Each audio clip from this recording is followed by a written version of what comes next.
આપનું સ્વાગત છે। શ્રી ગલુડિયા કેળવણી મંડળની વાર્ષિક સાધારણ સભાનું આયોજન કરવામાં આવ્યું। સભામાં મંડળના પ્રમુખ, ઉપપ્રમુખ, મંત્રી, કાર્યકારિણી સભ્યો તેમજ ગામના આગેવાનો અને ગ્રામજનો ઉપસ્થિત રહ્યા હતા। સભાની શરૂઆત સ્વાગત સાથે કરવામાં આવી।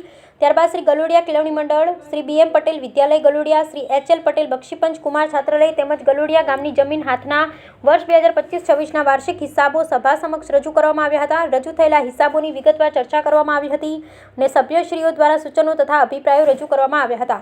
સભા સુચારુ અને સૌહાર્દપૂર્ણ વાતાવરણમાં સંપન્ન થઈ હતી। અંતે સૌએ અલ્પાહાર ગ્રહણ કર્યો। ઉપસ્થિત તમામ સભ્યો તથા ગ્રામજનોનો આભાર વ્યક્ત કરી કાર્યક્રમનું સફળતાપૂર્વક સમાપન કરવામાં આવ્યું હતું। રિપોર્ટર જીતેન્દ્રભાઈ જોશી, ખેડબ્રહ્મા। આવા ન્યૂઝ જોવા માટે સાબર આવાઝ યુટ્યુબ ચેનલને સબસ્ક્રાઇબ કરો અને લાઇક કરો, જેથી હવે પછીના દરેક સમાચાર સબસ્ક્રાઇબ કરેલા હશે તેઓને નવા સમાચારની માહિતી મળી જશે।